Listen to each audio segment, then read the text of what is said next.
L'opposition semble prête à plus de souplesse et l'éventualité de participer aux prochaines élections n'est plus écartée. Mais il y a des conditions. Pour en parler, nous avons avec nous ce soir en visioconférence l'ancien sénateur Youri Latortue, actuel leader du parti Haïti en Action. Bonsoir, monsieur Latortue, bienvenue sur Metro News. Bonsoir Serge et bonsoir téléspectateurs, téléspectatrices de l'émission de nouvelles de la Télémétropole. Un plaisir d'être avec vous ce soir. Monsieur Latortue, commençons par le commencement. Cette initiative que vous venez de prendre, est-ce qu'il s'agit d'une initiative du parti AAA et de Youri Latortue, ou bien est-ce l'initiative de l'ensemble de l'opposition? Alors, l'opposition est toujours en réunion et je crois que l'opposition travaille pour Haïti. Et dans ce sens, nous avons toujours dit qu'il faut prioriser d'abord Haïti. Et à chaque fois, nous soulignons justement les conditions où, comme démocrate, l'on pourrait participer à des élections. Ces conditions, ce sont les conditions politiques et légales et les conditions techniques. Les conditions politiques et légales, c'est le départ de Jovenel Moïse, puisque sa date de fin de mandat est arrivée depuis le 7 février 2021. Donc, il faut son départ. Et les conditions techniques, c'est-à-dire qu'il faut un exécutif neutre pour pouvoir mettre sur pied un conseil électoral provisoire vraiment indépendant, qu'il faut un audit des cartes d'Armalog, puisque vous savez dans quelles conditions on avait mis sur pied ces cartes, on avait lancé ce programme, et les conditions de sécurité minimum qu'il faut avoir. Donc, voilà en gros les conditions politiques et techniques, justement pour que l'on puisse passer à participer à des élections, parce que les élections doivent être crédibles, honnêtes et démocratiques. D'ailleurs, le président de facto, Jovenel Moïse, a dit que normalement, dès qu'il soit au pouvoir, il n'y aura jamais possibilité pour que quelqu'un d'autre puisse gagner les élections. Donc, à partir de ce moment, je crois que la condition légale, c'est que son mandat a pris fin, et conditions politiques qu'il ne soit plus là pour qu'il y ait des élections libres, crédibles, honnêtes et démocratiques, et les conditions techniques que je viens de citer. Monsieur Latortue, vous n'avez pas tout à fait répondu à ma question.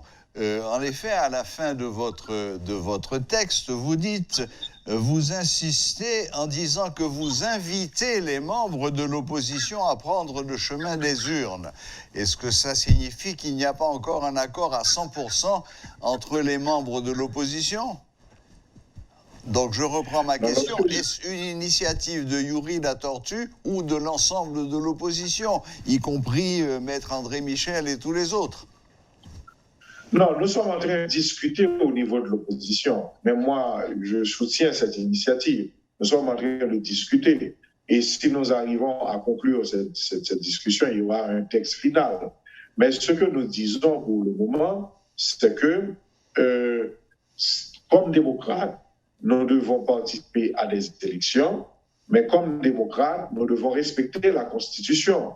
Et la Constitution dit en son article 134.2 que le mandat de Jovenel Moïse a pris fin. Mais comme démocrates également, nous devons avoir de bonnes conditions pour qu'il y ait des élections crédibles, honnêtes et démocratiques. Donc nous sommes en train de réfléchir au niveau de l'opposition, au niveau de plusieurs pôles de l'opposition, mais moi je maintiens cette idée d'avoir un exécutif neutre, sans Jovenel Moïse, où l'opposition puisse se rassembler. Parce que ce qui est arrivé, c'est que la réforme, on dit qu'il faut changer l'État, on dit qu'il faut changer le système. Mais pour changer, je crois comprendre que toute l'opposition est d'accord pour ce changement. J'invite l'opposition à se rassembler, à aller en ordre serré dans les élections, mais pas en ordre dispersé, puisque depuis longtemps, où il y a toujours beaucoup de candidats, où chaque personne puisse penser qu'il puisse devenir président, alors qu'on puisse se rassembler derrière un programme, qu'on puisse se rassembler derrière une vision de réforme et que chacun puisse jouer son rôle. On peut être sénateur, on peut être député, on peut être magistrat et jouer un rôle vraiment utile pour le pays. Donc, en ce sens, pour réaliser, si on arrive au cas où Jovenel Moïse parle, il y a un exécutif neutre. Non, je fais un appel à partir de ce moment à l'opposition pour se rassembler derrière une plateforme et pour aller aux élections en ordre serré de façon à gagner les élections. C'est ça.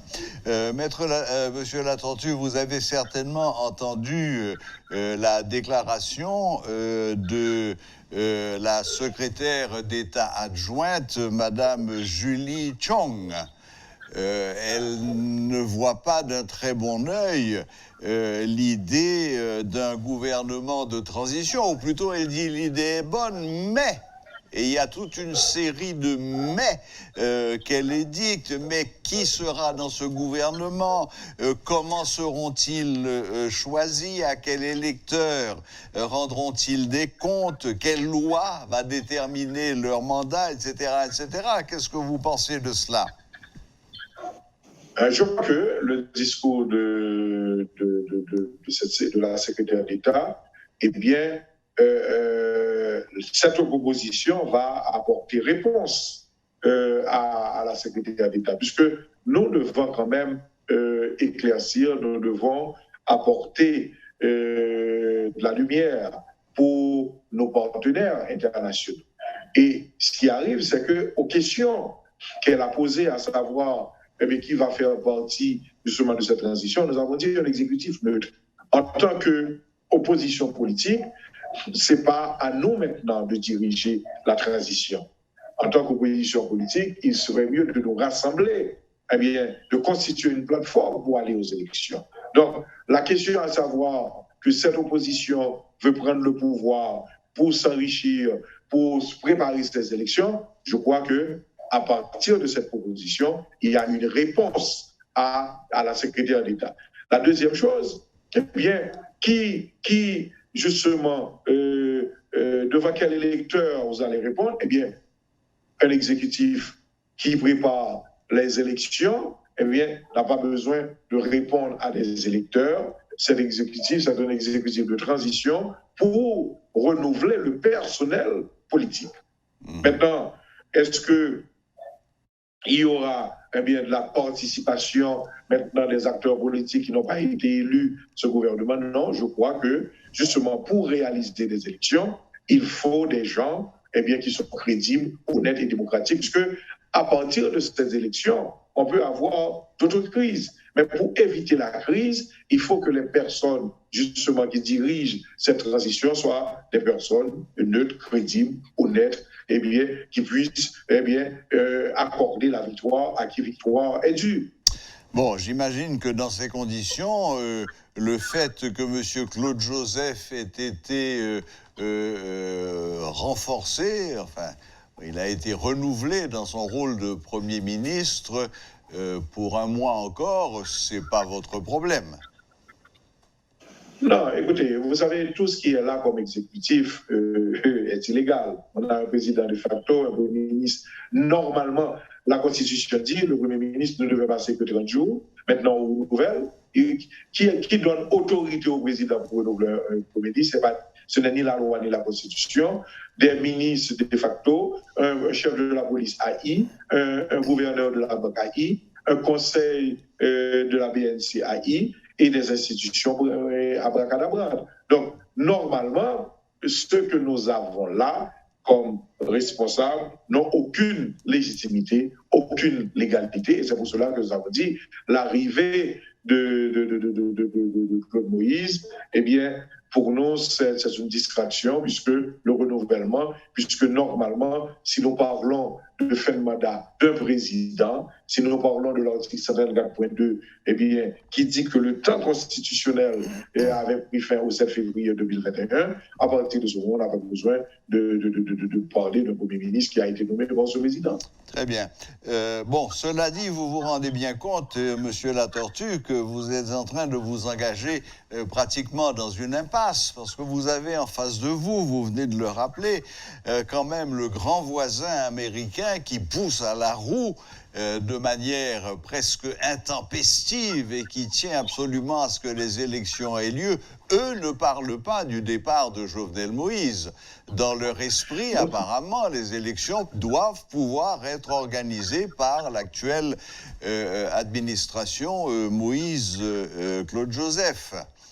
Et vous, en face, l'opposition, bon, on a parlé des oppositions, et vous-même, vous venez de lancer un appel à ce que tout le monde se retrouve et aille aux urnes. Moi, si les États-Unis ont de la bonne volonté, et si les États-Unis parlent d'élections, comme un pays avec une tradition démocratique, les États-Unis doivent savoir que nous devons avoir de bonnes élections. Les États-Unis doivent savoir que nous devons avoir des élections participatives et inclusives. Si les États-Unis pensent que nous pouvons avoir des élections avec Jovenel, les États-Unis veulent maintenir cette crise en Haïti. Et à une avancée de l'opposition, on ne peut pas maintenir la même position, à savoir qu'il faut maintenir Jovenel Moïse, à savoir qu'il faut avoir des élections truquées, des élections sélection avec Jovenel Moïse, et arriver au 7 février 2022, qu'on ait encore la plus grande crise de l'histoire. Je crois que les États-Unis doivent se retrouver du côté du peuple haïtien. Et se retrouver du côté du peuple haïtien, c'est permettre à ce peuple de choisir librement, honnêtement, démocratiquement ses dirigeants. Et aujourd'hui, les deux conditions que nous avons posées maintenant pour que nous puissions justement permettre à ce peuple de choisir, ce sont les conditions politiques et légales, qui est le départ de Jovenel Moïse. On ne peut pas résoudre ce pays à un homme. Le départ puisque son mandat a pris fin. Et deuxièmement, les conditions techniques pour la réalisation de ces élections. Les conditions que je viens de citer, un conseil électoral provisoire indépendant, mais les conditions sécuritaires, un audit de la carte dermatologue. Maintenant, si nous avons fait cette ouverture, c'est parce que nous ne sommes pas de mauvaise foi. Nous voulons justement nous rassembler pour que nous puissions sortir de cette crise. Et cet appel lancé, ce sera également un appel à l'opposition pour se réunir en notre serré de façon à ce que nous puissions maintenant mettre en pratique ce programme que nous avons dit à la population, à savoir la réalisation maintenant des jugements, des procès de Petro-Caribé et un dialogue national pour le changement, des changements économiques, sociaux et politiques. Donc, nous pensons qu'aujourd'hui, nous donnons cette possibilité justement aux amis de la communauté internationale de dire à Jovenel Moïse qu'il est temps de partir et qu'il est temps de réaliser une transition pour la réalisation des élections. Voilà. En d'autres termes, vous espérez convaincre non seulement le département d'État américain, mais également ce qu'on appelle le core group. Oui, justement, cette communauté internationale qui est pour nous une force, une très grande force politique en Haïti, et que nous voulons montrer notre bonne foi à cette communauté internationale, d'ailleurs, qui devrait déjà prendre certaines positions, mais qui ne l'a pas prise. Et je crois qu'aujourd'hui, au fur et à mesure de nos réflexions, et nous sommes en train de voir comment préparer un texte commun, qui devait porter ces conditions et qui devrait offrir justement cette possibilité, non seulement de réaliser des élections, mais des élections qui ne vont pas causer une autre crise, des élections qui ne vont pas ajourner cette crise, des élections qui pourront permettre justement à une plateforme de l'opposition de se présenter devant cette population, mais sans la présence de Jovenel Moïse et avec des conditions minimum de sécurité et un conseil électoral, un arbitre indépendant et également les cartes dermatologues qui aujourd'hui ne font plus justement l'unanimité puisque nous savons dans quelles conditions justement on avait mis sur pied ces cartes. Une dernière question, Monsieur Latortue. Est-ce que vous avez déjà commencé à réfléchir à qui va former ce gouvernement de transition que vous voulez neutre? Et est-ce que vous avez déjà commencé à prendre des contacts? Et avez-vous déjà des résultats? Nous sommes en train de réfléchir sur la proposition puisque nous devons avoir une masse critique pour réfléchir et au moment où nous serons mis d'accord, il y aura une proposition. Nous allons voir comment modifier notre accord du 30 janvier pour avoir une autre proposition qui aura les conditions politiques et les conditions techniques. Et c'est à partir du moment où nous sommes mis d'accord sur ces grandes idées que nous pouvons maintenant passer à autre chose. Maintenant, la question, c'est de réfléchir pour savoir comment avoir une masse critique au sein de l'opposition, eh bien, qui puisse se mettre d'accord sur cette direction. Dernière question, à quelle date pensez-vous que ces élections pourront se tenir? Parce que ça fait beaucoup de travail. Nous ne sommes pas encore là, il faut deux conditions. Il faut que politiquement et légalement, le président de facto, Jovenel Moïse, puisse partir. Et la deuxième chose, que techniquement, on puisse remplir toutes les conditions. Dès que c'est techniquement possible, je crois qu'il faut aller aux élections. Mais pour que ce soit techniquement possible, je ne peux pas moi-même déterminer une date, puisque la question de l'audit, la question de la mise sur pied de conseil électoral permanent, la question de la sécurité, eh bien, ça doit être réglé par des experts qui doit justement mettre un calendrier et des dates. Pour le moment, je ne peux pas moi-même vous dire, même l'opposition, puisqu'il faut qu'il y ait des experts qui y travaillent pour arriver à donner un temps techniquement possible. Oui, mais compte tenu de l'énormité de la tâche à accomplir avant que les conditions soient réunies, à l'évidence, il s'agit là d'un gouvernement de transition qui va être appelé à durer.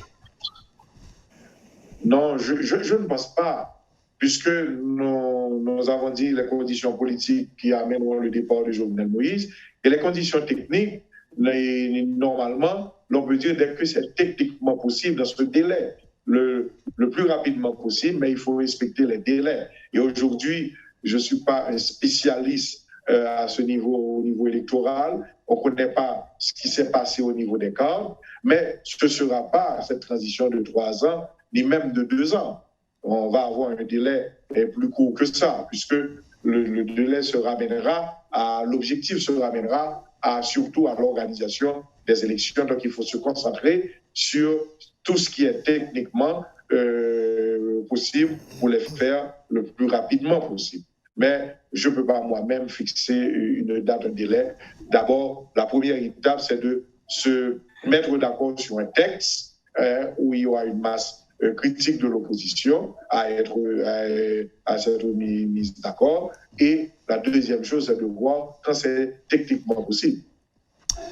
Bon, ben écoutez, merci beaucoup, Monsieur Latortue. Merci de nous avoir accordé un peu de votre temps. La technique nous a joué quelques tours pendant cette interview, mais on y est quand même arrivé. Encore une fois, merci et bonne fin de soirée. Merci Serge, heureusement qu'on est des personnes de grande persévérance. On a pu boucler la boucle. Merci et bonne soirée aussi à vous et tout le staff de Télémétropole. Merci beaucoup, merci. Voilà, c'était l'ancien sénateur Youri Latortue et actuel leader du parti Haïti en Action, AAA, qui apportait quelques éclaircissements sur les nouvelles propositions que l'opposition a mis sur la table.